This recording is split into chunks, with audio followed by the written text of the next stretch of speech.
শুভ সকাল বন্ধুরা, কেমন আছো তোমরা? আমি তো বেশ ভালো আছি ঠান্ডায়। তোমরা কেমন আছো অবশ্যই জানিও। আর সকালে সব কিছু কাজ মিটে গেছে, পুজো করাও মিটে গেছে। আর রোদ্দুরটা না বেশ ম্যারম্যারের মতো উঠেছে। আজকে কাচাকুচিও কিছু করিনি। পুজো টুজোর কাজ সব মিটে গেছে আর সবার ছাদে শোকাচ্ছে। আমিই খালি আজকে কিছু কাঁচা ধোয়া করিনি। আর সকালে যে যার মতো করে বেরিয়ে গেছে, কর্তামশাইও বেরিয়ে গেছে, আমিও আস্তে আস্তে করে কাজ সারলাম। এবারে মেন কাজে লাগতে হবে, সেটা হলো রান্না বান্না, তাই না?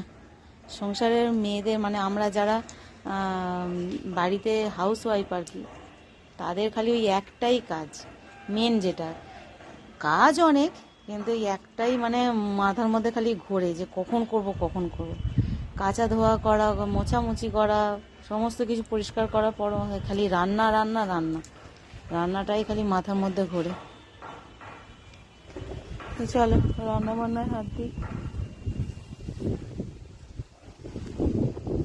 আবার পরে দেখা হবে। চলো ততক্ষণ টাটা।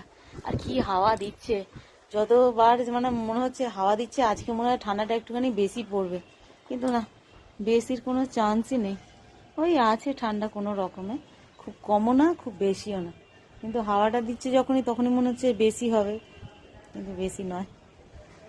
বুঝতে পারলে? কবে বেশি ঠান্ডা পড়বে, ওই পার্বণের সময় 2-4 দিন একটু বেশি ঠান্ডা পড়বে, হাত পা জ্বালা দেবে, ব্যাস তারপরেই ঠান্ডা তুলপিতালপা গুটিয়ে নেবে, আবার গরম গরম গরম করে মাথা খারাপ হয়ে যাবে। ঠান্ডাটা ঠিকঠাক পড়ছে না। চলো নিচে যাই।